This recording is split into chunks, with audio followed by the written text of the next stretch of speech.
नमस्कार, good evening. आज के हमारे इस वीडियो में 2016 के अंतर्गत जो हिंदी के प्रश्न आए हैं लेवल सेकंड में, उनकी चर्चा की गई है। आप सभी इन प्रश्नों को देखें और अपनी तैयारी का मूल्यांकन करें कि हमारे द्वारा जो तैयारी की जा रही है क्या वो उस लेवल की है या नहीं है। आप लोग सभी अपना स्वयं का मूल्यांकन करें। जो भी आपका स्कोर रहे वो साथ में मुझे बताएं। प्रश्नों के उत्तर साथ में ही आप देते चलें कि किस प्रश्न का उत्तर क्या होगा, क्योंकि कारण क्या है कि ये सब आप लोग अपनी तैयारी को बढ़ाने का ही छोटा एक प्रयास कर रहे हैं। चलो अब हम लोग वीडियो चालू करते हैं। अगर आप लोगों ने अभी तक भी चैनल को सब्सक्राइब नहीं किया है तो एक बार चैनल को सब्सक्राइब भी कर लें। हम हमारे प्रश्नों पर आते हैं। 31 नंबर प्रश्न है, सस्वर वाचन का अभ्यास कराने के लिए सबसे उपयुक्त साधन क्या है। सस्वर वाचन है ना, सस्वर वाचन का अभ्यास कराने के लिए आदर्श वाचन, अनुकरण वाचन, सामूहिक वाचन या पाठ्य पुस्तक। 4 विकल्प दिए गए हैं, आपको ध्यान से पढ़ना है इनको और देखना इसमें कौन सा उत्तर सही होगा। देखिए, आदर्श वाचन करता है अध्यापक, ठीक है। अध्यापक के द्वारा जो आदर्श वाचन होता है उसकी नकल करके जो छात्र बोलते हैं उसको बोलते हैं अनुकरण वाचन। पाठ्य पुस्तक वाचन का मतलब ये होता है कि हम पाठ को पढ़ते हैं, किताब को पढ़ते हैं तो पाठ्य पुस्तक वाचन कहता है। लेकिन सस्वर वाचन का अभ्यास कराने के लिए जो श्रेष्ठ माना गया है वो है हमारा सामूहिक वाचन, ठीक है ना। नेक्स्ट नंबर 2 क्वेश्चन, मौन वाचन कब शुरू करना चाहिए। 3री कक्षा से, 4थी कक्षा से, 6ठी कक्षा से या दूसरी कक्षा से, बताइए। देखो, मौन वाचन शुरू किया जाता है 3री कक्षा से, लेकिन इसका क्रमबद्ध रूप में अगर व्यवस्थित रूप में मौन वाचन स्टार्ट किया जाता है तो वो 6ठी कक्षा से होता है, ठीक है ना। नेक्स्ट, साइलेंट रीडिंग किसकी रचना है। पहला option Dechent, Smith, Brine, Pinter. Dechent, Smith, Brine, Pinter. Silent reading जो है ये ब्राइन की रचना है। किसकी है ये? ब्राइन की रचना है साइलेंट रीडिंग, ठीक है ना। नेक्स्ट 34 क्वेश्चन है, रेडियो की सीमाओं को कौन सा श्रव्य साधन दूर कर सकता है। रेडियो की सीमाओं को कौन सा श्रव्य साधन दूर कर सकता है। पहला ऑप्शन ग्रामोफोन, दूसरा लिंग्वाफोन, तीसरा टेप रिकॉर्डर और चौथा कोई नहीं। रेडियो की सीमाओं को कौन सा श्रव्य साधन दूर कर सकता है। ग्रामोफोन, लिंग्वाफोन, टेप रिकॉर्डर और कोई नहीं। देखो, रेडियो की सीमाओं को दूर करने का काम टेप रिकॉर्डर करेगा, क्योंकि ये रिकॉर्ड कर लेगा उस आवाज को और वो आप सबके सामने अपने सामने प्रस्तुत कर देगा। नेक्स्ट, लिंग्वाफोन कैसा शैक्षिक उपकरण है। लिंग्वाफोन कैसा शैक्षिक उपकरण है। पहला ऑप्शन दृश्य, दूसरा श्रव्य, तीसरा दृश्य श्रव्य और चौथा कोई नहीं। दृश्य श्रव्य या कोई नहीं, बताओ भाई। लिंग्वाफोन किस रूप में है? ये एक श्रव्य साधन है। क्या है ये? श्रव्य साधन है। नेक्स्ट 36 क्वेश्चन, जिस उद्देश्य के लिए परीक्षण तैयार किया गया है यदि वह उसकी पूर्ति करता है तो वह कहलाएगा। वापस सुनना, जिस उद्देश्य के लिए परीक्षण तैयार किया गया है यदि वह उसकी पूर्ति करता है तो वह कहलाएगा।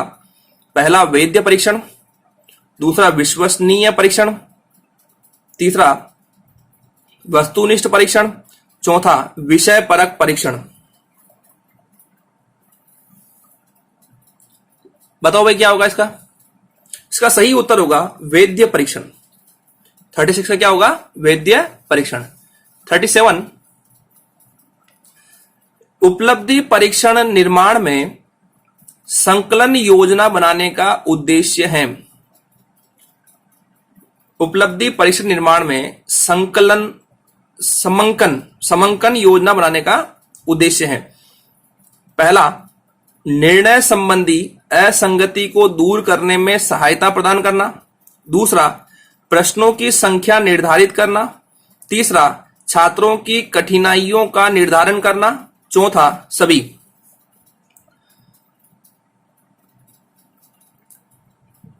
समंकन का मतलब होता है समान रूप से अंकन करना, समान रूप से जांच करने का एक रूप बनाना, क्योंकि जिसमें उपलब्धि के लिए यानी हर रूप में समस्याओं को दूर करना, वहां कैसे प्रश्न निर्मित होंगे, उनका रूप क्या होगा, है ना, ये सारी बात होती है। तो यहां पर सही उत्तर होगा उक्त सभी, क्योंकि यहां पर निर्णय संबंधी असंगति को दूर करने में सहायता प्रदान करी जाती है।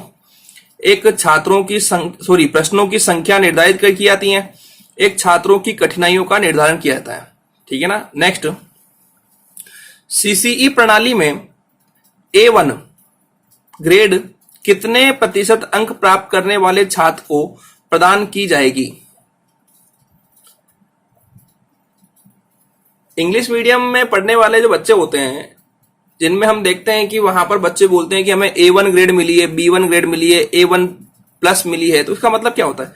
तो A1 ग्रेड का मतलब होता है 91 से 100, यानी 91 से 100% तक अंक अगर आपके आए हैं तो आपका जो ग्रेड होगा वो क्या होगा? A1 ग्रेड होगा। नेक्स्ट प्रश्न है, उपचारात्मक शिक्षण का उद्देश्य है।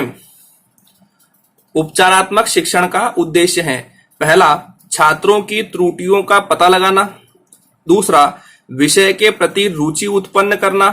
तीसरा, छात्रों का पिछड़ापन दूर करना। चौथा, छात्रों की प्रगति का ज्ञान प्राप्त करना। बताओ भाई क्या होगा इसका? देखो, त्रुटियों का पता करना ये तो हमारे निदान में होता है।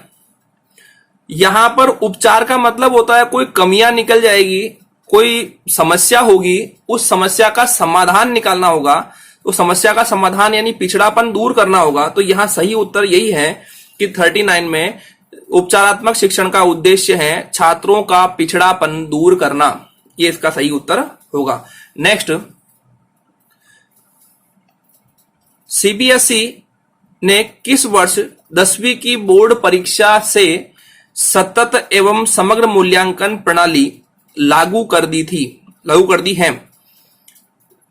10-11 में, 9-10 में, 9 में या 8 में? बताओ भाई। यानी सीबीएसई ने 10वीं की बोर्ड परीक्षा से सतत एवं समग्र मूल्यांकन प्रणाली किस वर्ष लागू कर दी है? तो ये 10-11 से इन्होंने इसको लागू कर दिया है। ठीक है ना। चलो भाई, अब एक ये गद्यांश है, इस गद्यांश को ध्यान से पढ़ना है और यहां 41 से 45 प्रश्न इस गद्यांश से आए हुए हैं। ठीक है ना। जब कुछ एक व्यक्ति लाखों लोगों के भाग्य की डोर अपने हाथ में थामे रहेंगे, तब तक जीवन का यह रूप कृत्रिम, अस्वाभाविक और असभ्य बना रहेगा। अतः हमें उन सबको इस पाश्विक चक्र से मुक्त कराने की कोशिश करनी चाहिए। इसलिए सामाजिक भेदभाव, आर्थिक विषमता और राजनीतिक तानाशाही को मिटा दिया जाना चाहिए। जहां तक हमारे देश का संबंध है, गांधी जी ने इनके खिलाफ संघर्ष किया और उनका सारा संघर्ष अहिंसा की भावना पर आधारित रहा। उनके अनुसार अहिंसा का अर्थ है सर्वोदय, अर्थात सबका उदय, सबका कल्याण। उन्होंने अपना सारा जीवन सर्वोदय के लिए समर्पित कर दिया। वे अत्यंत विनीत थे। उन्होंने किसी भी प्रकार के सदाचार या निर्भ्रांतता का दावा नहीं किया है। उन्होंने धैर्य पूर्वक दूसरों के विचारों को सुना और ऐसे लोगों के साथ कभी भी अपना माथा गर्म नहीं किया। इसी प्रकार का धैर्य आज के संसार में विजयी हो सकता है। इसलिए गांधी जी का जीवन लोगों का आदर्श बन गया है। मानवता के लिए यह आशा है और उसके भविष्य के लिए एक प्रेरणा। यह हमारा एक गद्यांश है। आप लोगों के सामने यहां 5 प्रश्न आएंगे 41 से 45 तक। आपको इनके उत्तर बताने हैं। पहला प्रश्न है, इनमें से सार्वनामिक विशेषण किसमें है? सार्वनामिक विशेषण का मतलब क्या होता है कि वह विशेषण शब्द जो संज्ञा से पहले प्रस्तुत होकर संज्ञा की विशेषता, संज्ञा से पहले सर्वनाम आएगा और उसकी विशेषता दिखाएगा, और इसे हम संकेतवाचक सर्वनाम भी कहते हैं क्योंकि यह संकेत करता है। पहला ऑप्शन, गांधी जी ने इनके खिलाफ संघर्ष किया।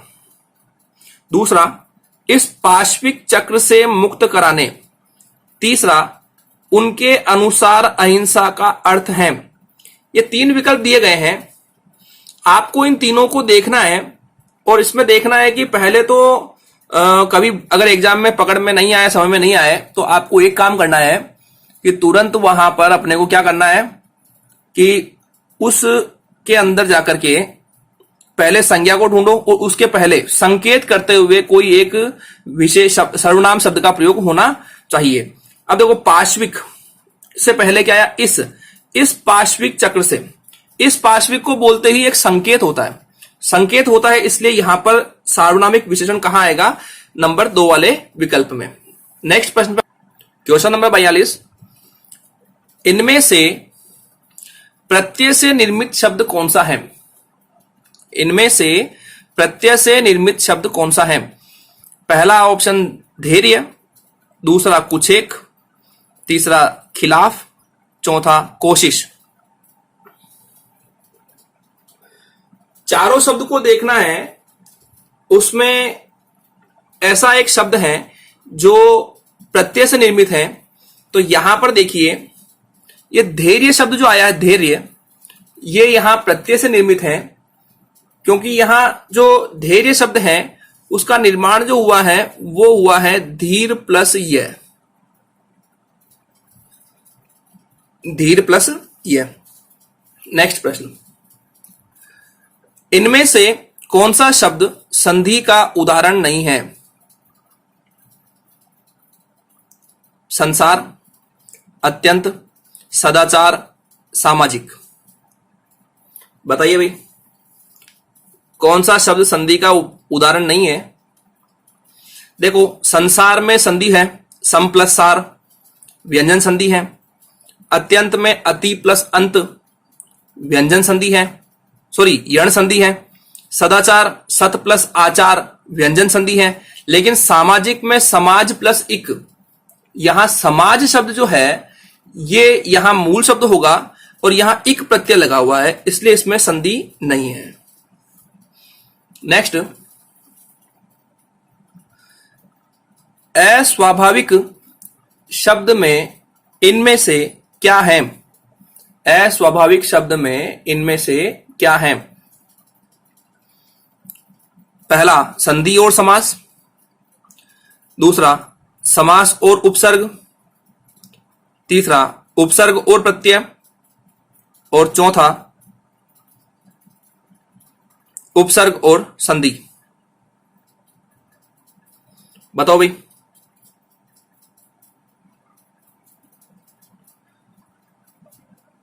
देखो, यहां पर अस्वाभाविक में समास तो है ना, और इसमें उपसर्ग भी है, अ उपसर्ग है, स्वभाव मूल शब्द है, एक प्रत्यय है, तो यहां उपसर्ग और प्रत्यय भी दिख रहा है। और यहां पर अस्वाभाविक शब्द में जो स्वभाव के संगत नहीं है, यूरो कहा जाता है, तो इसमें अव्ययभाव समास भी हो जाएगा।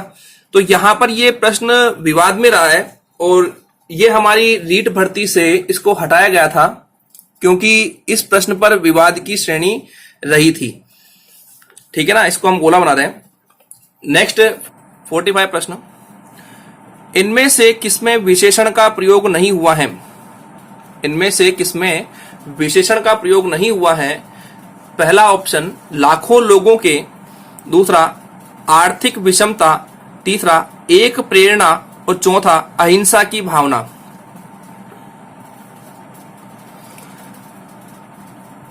विशेषण के हमारे भेद चार होते हैं: गुणवाचक, संख्यावाचक, परिमाणवाचक और सार्वनामिक।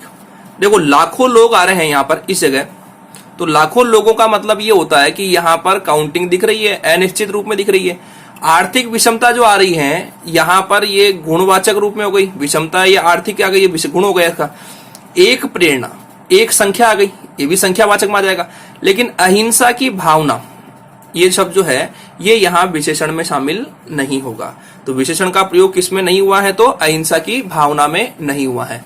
चलो नेक्स्ट हमारा है, यहां भी एक गद्यांश है जिसमें 46 से लेकर के 50 तक प्रश्न आए हैं। इस गद्यांश को हमें ध्यान से पढ़ना है और इसमें देखना है कि कहां प्रश्न कैसे आएंगे। वह बालक अपने जीवन में संघर्ष ही करता रहा। लोग उससे कहते हैं कि यदि तुमने बचपन में पढ़ाई की होती तो ऐसे दिन नहीं देखने पड़ते। वह बचपन में पढ़ने भी गया लेकिन देवनागरी लिपि को वह नहीं समझ सका। वह अक्सर आम के पेड़ पर चढ़कर कच्चे पक्के आम तोड़ता और दिन गुजारता था। कभी वह दीवार पर चढ़कर बैठ जाता, प्यास लगने पर वह पानी पीता और फिर दोस्तों के बीच चला जाता। वह एक भी पुस्तक ठीक से नहीं पढ़ पाया। खाने में उसे उड़द की दाल पसंद थी। उसकी ये आदतें ही उसकी गरीबी और बेकारी का कारण बन गई। लेकिन उसने अब भी उम्मीद और आशा नहीं छोड़ी है। यह हमारा यहां गद्यांश है। आप लोगों को इस गद्यांश को देख करके हमें 5 प्रश्न निकालने हैं, 5 प्रश्न के उत्तर बताने हैं। पहला प्रश्न है 46, इनमें से कौन सा शब्द स्त्रीलिंग नहीं है? कौन सा शब्द स्त्रीलिंग नहीं है? पहला लिपि, पढ़ाई, समझ, संघर्ष।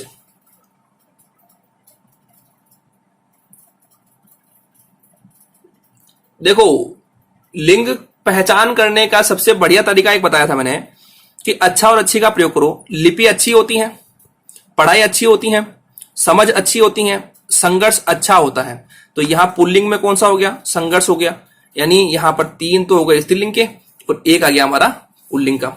ठीक है ना। नेक्स्ट चलते हैं 47 क्वेश्चन पे। इनमें से कौन सा शब्द कारक परसर के साथ प्रयुक्त होने पर ही बहुवचन रूप में बदलता है? कौन सा शब्द कारक परसर के साथ प्रयुक्त होने पर ही बहुवचन रूप में बदलता है? देखो पहला शब्द है बालक, पुस्तक, दीवार, दाल। बताओ भाई क्या होगा इसका? देखो इसका सही उत्तर है, वैसे इसका सही उत्तर है बालक। क्या होगा? सही उत्तर होगा बालक। लेकिन अभी कैसे हुआ? तो पुस्तक क्या हम पुस्तकें बना सकता है, पुस्तकों बना सकते हैं, ठीक है ना। दीवार का हम दीवारों बना सकते हैं, दाल का दालें या दालों बना सकते हैं। लेकिन बालक शब्द जो है इसमें मूल शब्द बाल है, बाल और यहां को लग जाएगा, है ना, बालकों, क्योंकि यहां बालकों ही बनेगा बहुवचन बनाएंगे तो यहां पर बाल की ये तो होगा नहीं, तो बालकों और बाल यहां मूल शब्द है तो यहां क्या लगा? को। तो कारक में हमारा परसक यानी विभक्ति, है ना, तो ये को जो है ये विभक्ति रूप आ जाएगा। तो इसलिए इसमें कहा कि इनमें से कौन सा शब्द कारक परसक के साथ प्रयुक्त होने पर ही बहुवचन बदलेगा? तो क्योंकि कै का को बन जाएगा तो को बनते ही ये बहुवचन बन जाएगा। ठीक है ना। नेक्स्ट आते हैं, तुमने पढ़ाई की होती तो ऐसे दिन नहीं देखने पड़ते। यह वाक्य किस प्रकार का है? सामान्य भूतकाल, हेतु मद भूतकाल, अपूर्ण भूतकाल, आसन्न भूतकाल। बताओ भाई, बहुत ही इजी प्रश्न है ये। तुमने पढ़ाई की होती तो ऐसे दिन नहीं होते। देखो पहले तो बीच में देखो ये क्या आ रहा है? तो आ रहा है ना, और इसके इधर जो क्रिया खत्म हो रही है उसमें क्या आ रहा है? ता ते ती आ रहा है। लास्ट में भी क्या आ रहा है, ता ते ती आ रहा है। तो आप लोगों को जब मैंने नियम पढ़ाए थे तो मैंने एक चीज कही थी कि हेतु हेतु मद भूतकाल में दो उपवाक्य प्रस्तुत होंगे या दो कारण और कार्य रूप दिखाए जाएंगे, जिसमें पहले समाप्त होने वाली क्रिया के साथ ता ते ती होगा और दूसरे समाप्त होने वाली क्रिया के साथ भी ता ते ती होगा, लेकिन बीच में उन्हें जोड़ने के लिए अधिकांशतः तो का प्रयोग किया जाएगा। इसलिए ये क्या होगा, तुमने पढ़ाई की होती तो ऐसे दिन नहीं देखने पड़ते। नेक्स्ट प्रश्न पे आते हैं 49। इनमें से वह शब्द बताइए जिसका वचन अथवा लिंग किसी भी स्थिति में नहीं बदलता है। देखो 4 शब्द लिखे हैं, आपको चारों पर प्रयोग करना है और देखना है कि इन चारों शब्दों को हम वचन और लिंग के आधार पर परिवर्तित नहीं कर सके। पहला शब्द है आलसी, पानी, दिन, लिपि। अब देखो आलसी का आलसियों होता है, दिन का दिनों होता है, लिपियों होता है। पानी को बदल के दिखाओ, देखें पानी पानी रहेगा, है पानी का कोई और रूप थोड़ी बनेगा, क्या कोई चेंज होगा ही नहीं। तो इसका सही उत्तर क्या होगा हमारा 49 का पानी। 50 नंबर क्वेश्चन है, इनमें से पुल्लिंग शब्द बताइए। वही आप अच्छा अच्छी का प्रयोग कर सकते हैं शब्द देख करके कि भाई किसमें अच्छा लग रहा है, किसमें अच्छी लग रहा है ना। पहला शब्द उम्मीद, आशा, बचपन, बेकारी। पुल्लिंग शब्द बताना आपने को, है ना। देखो उम्मीद अच्छी होती है, स्त्रीलिंग हो गया। आशा अच्छी होती है, स्त्रीलिंग हो गया। बचपन अच्छा होता है, पुल्लिंग हो गया। बेकारी अच्छी होती है, तो यहां स्त्रीलिंग हो गया। हमें क्या निकालना है, पुल्लिंग, तो यहां पर बचपन हो गया। अब कोई पूछते स्त्रीलिंग कितने हैं, तो 3 है, 1 2 3 हो गए, ठीक है। नेक्स्ट 51 नंबर क्वेश्चन, आपका जीवन मंगलमय हो, यह वाक्य किस प्रकार का है। इच्छावाचक, संदेहवाचक, विधानवाचक, संकेतवाचक। आपका जीवन मंगलमय हो, आप जीवन में खूब तरक्की करो, आपकी यात्रा अच्छी हो, ये सारी बातें जो होती है ना, ये हमारे इच्छावाचक में आती है। किस में आती है, इच्छावाचक में। कोई व्यक्ति अपनी इच्छा प्रकट करता है तो वो सारी बातें कहां आती है, इच्छावाचक में आती है। और आपका जीवन मंगलमय हो, ये कहना ही अपने आप में एक मन के भाव, अपने मन की इच्छा प्रकट करना होता है, ठीक है ना। नेक्स्ट, मेरा भाई निशांत जासूसी पुस्तकें अधिक पढ़ता है, इस वाक्य में उद्देश्य का विस्तार है। देखो ये निशांत जो है ना, निशांत ये तो हो गया उद्देश्य। ये जो ना ये हो गया विधेय, है ना। अब यहां पर ये मेरा बड़ा भाई, अब यहां 4 ऑप्शन लिखे हुए हैं, पहले तो उद्देश्य विधेय पता होना चाहिए, है ना। तो यहां पर निशांत, जासूसी, मेरा बड़ा भाई, पुस्तकें। अब ये पूछा गया है आपसे कि इसमें उद्देश्य का विस्तार कौन सा है, बताइए देखें। सही उत्तर होगा मेरा बड़ा भाई। निशांत तो हो गया उद्देश्य, मेरा बड़ा भाई हो गया उद्देश्य का विस्तार, ठीक है ना।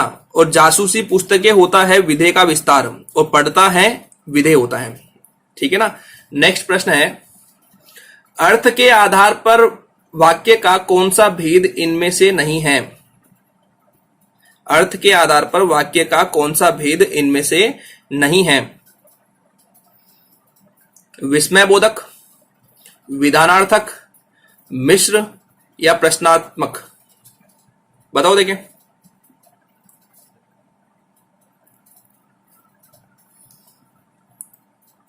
इसमें हमारे अर्थ के आधार पर 8 बताए गए हैं और रचना के आधार पर 3 बताए गए हैं। तो मिश्र वाक्य जो है ये रचना के आधार पर होता है, ये हमारे अर्थ के आधार पर शामिल नहीं होता है। नेक्स्ट 54 नंबर क्वेश्चन, पाखंडी व्यक्ति के लिए उपयुक्त मुहावरा है। शब्द ध्यान से सुनना, पाखंडी व्यक्ति के लिए उपयुक्त मुहावरा है? पहला बचिया के ताऊ, दूसरा बगुला भगत, तीसरा पैतरेबाज, चौथा माई का लाल। हमारा शब्द क्या है? पाखंडी व्यक्ति। पाखंडी व्यक्ति के लिए उपयुक्त मुहावरा है बगुला भगत। सही उत्तर क्या है? बगुला भगत। नेक्स्ट प्रश्न है,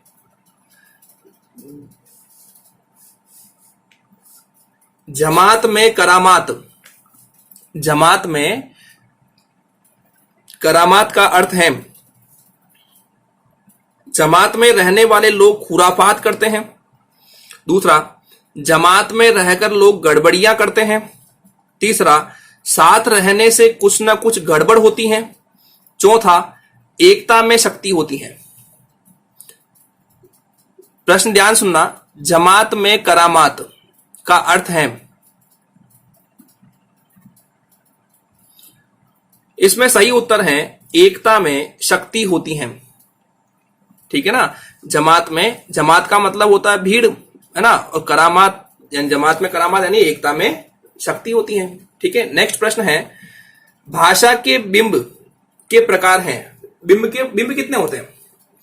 भाषा में हमारे बिंब कितने होते हैं? 4 होते हैं, दृश्य, श्रव्य, विचार और भाव। तो इसका सही उत्तर क्या है? 4 हो गए। सही उत्तर हो गया ये। ठीक है ना।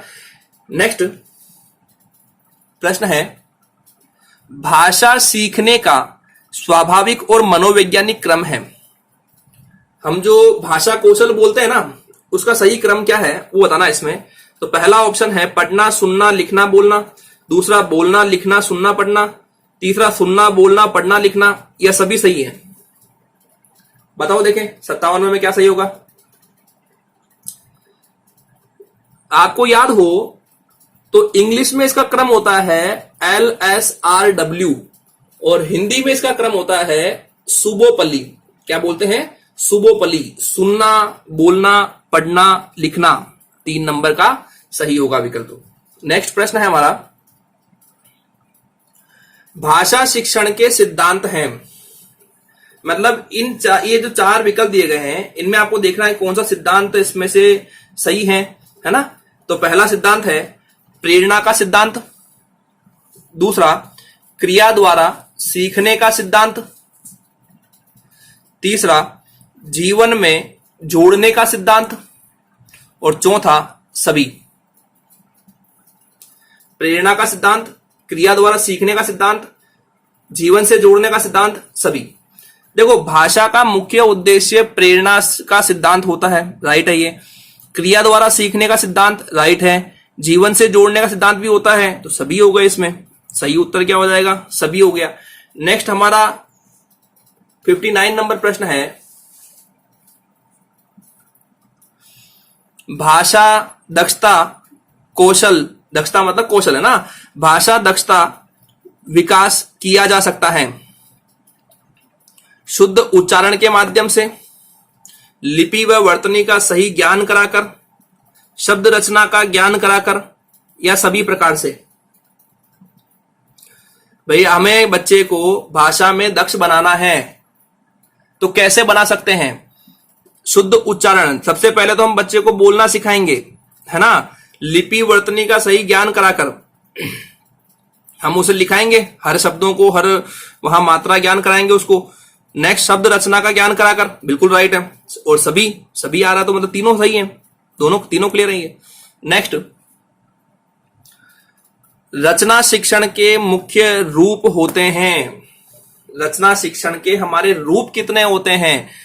तो ऑप्शन है 5, 3, 2, 7। बताओ भाई इसका सही उत्तर क्या होगा? रचना शिक्षण के मुख्यतः 2 रूप होते हैं, जिसमें एक रूप का नाम है मौखिक और एक का नाम है लिखित। ये 2 रूप हैं इसके, याद रखना इसको। रचना शिक्षण के मुख्यतः कितने रूप हो गए? 2 रूप हो गए। एक तो हो गया मौखिक और एक हो गया लिखित।